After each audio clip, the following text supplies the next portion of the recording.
تو میرے محترم سامعین، سیدنا صدیق اکبر رضی اللہ تعالیٰ عنہ، قرآن کریم میں ان کی شان دوسری آیت مبارکہ آپ کو سناتا ہوں جو خطبہ کے اندر میں نے پڑھی ہے۔ یہاں پر اس کا شان نزول یہ ہے، حضور علیہ السلام نے بنی قینقاع کے یہودیوں کے پاس سیدنا صدیق اکبر رضی اللہ تعالیٰ عنہ کو رکا دے کر بھیجا، ان کو اسلام کی دعوت دو اور ان کو جا کر بتاؤ اسلام قبول کرو، نماز پڑھو، زکوٰۃ دو، صدقہ دو اللہ کے راستے کے اندر۔ سیدنا صدیق اکبر رضی اللہ تعالیٰ عنہ تشریف لے گئے۔ قرآن کریم کی یہ جو آیت اتری، فرمایا من ذا الذی یقرض اللہ قرضا حسنا فیضاعفہ لہ اضعافا کثیرا۔ حق تعالیٰ فرماتے ہیں کون ہے تم میں سے جو ہمیں قرضہ حسنہ دے اور ہم پھر اس کو دگنا چگنا کر کے واپس لوٹا دیں۔ اصل میں حق تعالیٰ یہ محبت میں ہماری زبان بول رہے ہیں، قرضے ہم لیتے ہیں نا۔ چلیے اس کو اور آسان کرتا ہوں، باپ بیٹے کو بسکٹ لا کے دیتا ہے، دیا بھی باپ نہیں ہے تو پھر محبت میں کہتا ہے اچھا بیٹا ابو کو بھی دو نا۔ کہا ہے کبھی آپ نے؟ اگر آپ سے کہوں بھی کہہ کے دکھاؤ ہے تو آپ جو زبان بول رہے ہیں یہ بچے کی محبت میں بول رہے ہیں، حالانکہ آپ کا یہ لہجہ نہیں ہے، آپ اس انداز سے نہیں بولتے، لیکن بچے کی محبت میں بچے کی زبان بول رہے ہیں۔ اور لینا بھی آپ کا مقصود نہیں ہے، بچہ دے دے تو سر پہ شفقت کا ہاتھ پھیر کے کہتے ہو نہیں نہیں بس تم ہی کھاؤ، صرف تمہارا یہ جذبہ ہی دیکھنا مقصود تھا۔ تو اللہ بھی محبت میں بندوں کی زبان بول رہے ہیں، قرضے ہم لیتے ہیں۔ فرمایا مجھے قرضہ کون دے گا، اور فرمایا جو دے گا ہم تمہارا دیا ہوا کھا تو نہیں جائیں گے، دگنا چگنا کر کے واپس لوٹائیں گے، کیونکہ شریف آدمی قرضہ عزت سے واپس کرتا ہے، یہ اس کی شرافت کی علامت ہے۔ مگر سیدنا صدیق اکبر رکا لے کر حضور کا چلے گئے، اور وہ یہودیوں کا عالم تھا، وہ اپنے مجمع میں کھڑا ہو کے تقریر کر رہا تھا، جا کر حضور کا رکا دیا، آپ کا محبت نامہ دیا۔ اس بدبخت نے پڑھا اور پڑھ کر مذاق اڑانا شروع کر دیا، لو جی مسلمانوں کا خدا تو غریب ہو گیا، وہ تو قرضے مانگ رہا ہے، اس سے تو خدائی نہیں چل رہی، اور ہم اغنیا، ہم تو مالدار ہیں، تو ہم کیوں اسلام قبول کریں، ہمیں کیا ملے گا، ہم تو اسلام قبول نہیں کریں گے۔ سیدنا صدیق اکبر رضی اللہ تعالیٰ عنہ نے پہلے پیار اور محبت سے سمجھایا، دیکھو بھئی تم جانتے ہو حضور اللہ کے سچے نبی ہیں، تمہاری کتاب کے اندر لکھا ہوا ہے، تمہارے نبی نے بھی ہمارے نبی کا تعارف کرایا ہے، حضور کی نشانیاں تمہاری کتاب کے اندر موجود ہیں، اور تم نے پڑھی ہے، تم حضور کو جانتے ہو یہ اللہ کے سچے نبی ہیں، تو اس لیے ایسی باتیں نہ کرو، ایمان لے آؤ، تابعداری کرو حضور کی، نماز پڑھو، صدقہ خیرات کرو، زکوٰۃ دو۔ وہ پھر اس نے کہکا لگایا، انہوں نے کہا واہ واہ واہ، ہم ایسا اسلام قبول کریں جس کا خدا قرضے مانگ رہا ہے اور اس سے خدائی نہیں چل رہی، اور قرضے تو وہ مانگتا ہے جس کے پاس اپنے پاس دینے کے لیے کچھ نہ ہو۔ اللہ ہمیں سود سے منع کرتا ہے، اور قرآن پاک میں اللہ رب العزت فرما رہے ہیں یضاعف لہ کثیر، ہم اس کو دگنا چگنا کر کے دیں گے تو ہمیں دگنا کر کے اللہ دے دے گا۔ سیدنا صدیق اکبر کو آیا غصہ، زور سے لگایا تھپڑ منہ کے اوپر، کیونکہ لاتوں کے بھوت باتوں سے سمجھیے نا بات۔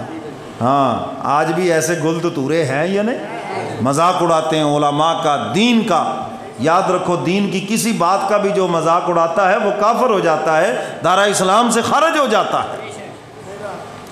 سیدنا صدیق اکبر رضی اللہ تعالیٰ تماچے مارے منہ کے اوپر زور سے، خدا کی شان میں تم گستاخی کرتے ہو، شرم نہیں آتی، تم کیا کہہ رہے ہو؟ شور شرابہ برپا ہو گیا، آگے یہودی اکٹھے ہو کے سب حضور کے دربار میں، اوئے ہوئے ہوئے ہمارے عالم کی توہین ہو گئی، بڑے مجمع میں تھپڑ مارے، یہ ہو گیا وہ ہو گیا۔ سیدنا صدیق اکبر نے اس موقع پہ فرمایا تھا تمہارے ساتھ اگر معاہدہ نہ ہوتا میں تمہاری گردن اڑا دیتا، لیکن چونکہ تمہارے ساتھ معاہدہ ہے میں تمہاری گردن نہیں اڑا سکتا، لیکن تمہیں سبق دیتا ہوں۔ شریف آدمی کو غصہ آتا تو دیر سے ہے، لیکن جب آ جائے تو پھر پچھلے قرضے سارے اتر جاتے ہیں یا نہیں؟ یہودی اکٹھے ہو کے آ گئے حضور کے دربار میں، تماشا شروع کر دیا، شور شرابہ شروع کر دی، توہین ہو گئی ہماری۔ کیا ہوا؟ سیدنا صدیق اکبر نے تھپڑ مارے ہیں۔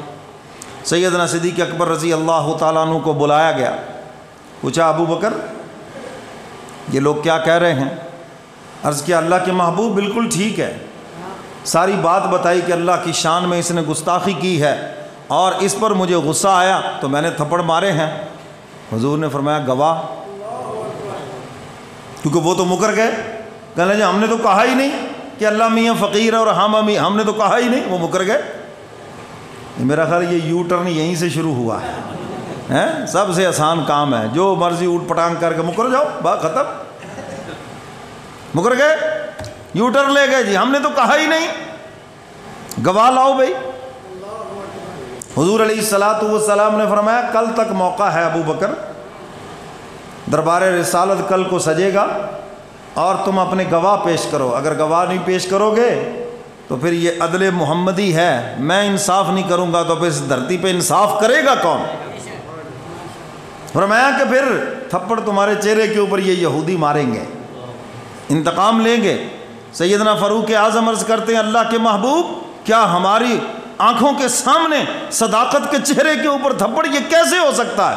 حضور نے فرمایا عمر رہے یا چلا جائے مجھے اس کی کوئی پرواہ نہیں ہے، اگر میں انصاف نہیں کروں گا تو اور کون انصاف کرے گا؟ مجلس برخاست ہو گئی۔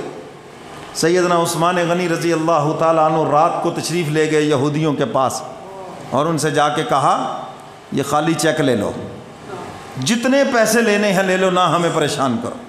انہوں نے کہا پیسوں کی ہمارے یہاں کو کمی ہے، پیسے تو ہمارے پاس بہت ہے، ہمیں کیا ضرورت ہے پیسوں کی، ہم تو انتقام لیں گے، بدلہ لیں گے بس۔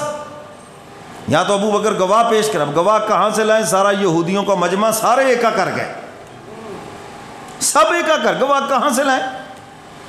سبھی اس کے ساتھ جھوٹ بول رہے ہیں کہ نہیں جی نہیں، ہمارے عالم نے کوئی گستاخی نہیں کی اللہ کی۔ صبح کو دربار رسالت سجا اور میرے کملی والے پیغمبر تشریف لائے، تمام صحابہ کرام افسردہ ہیں، کیا ہوگا؟ ہمارے پاس تو گواہ نہیں ہیں، پیسوں کا بھی ان کو لالچ دیا، وہ بھی انہوں نے بات نہیں مانی کہ چلو پیسے لے لو، صلح کر لو، معاملہ رفع تھا۔ انہوں نے کہا نہیں یہ نہیں ہو سکتا۔ حضور علیہ السلام تشریف فرما ہے، سیدنا صدیق اکبر بھی تشریف لے آئے حضور کے سامنے، اور تمام صحابہ کرام اور یہودیوں نے اپنی بات دہرائی۔ ابھی میرے محبوب نے کچھ فرمایا نہیں، جبریل قرآن لے کر آ گیا۔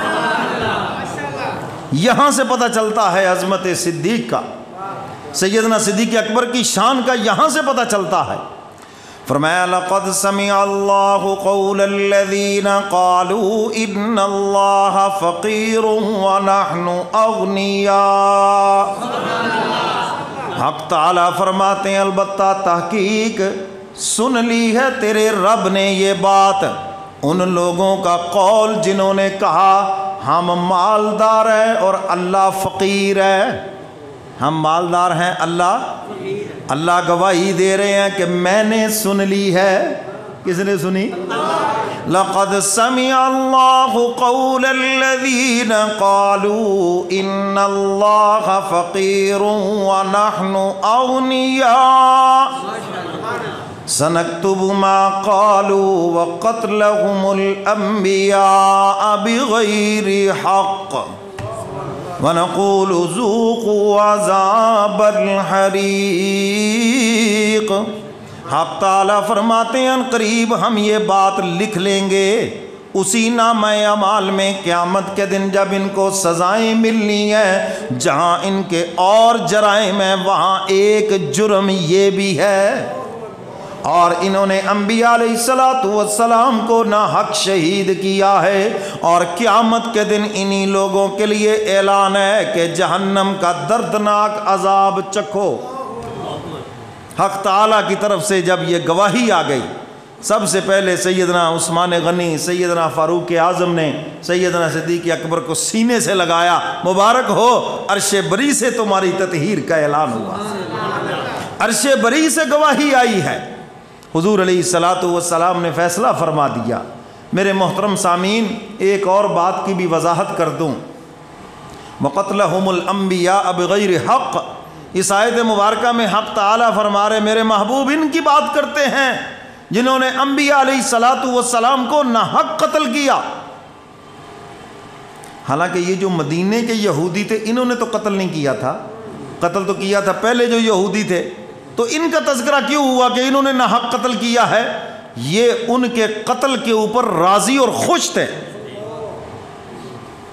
اب اس آیت مبارکہ کا مفہوم دوسرے انداز سے سمجھیں۔ اللہ کے محبوب نے فرمایا جب کوئی برائی ہوتا دیکھو تو سب سے پہلے کس سے روکنا ہے؟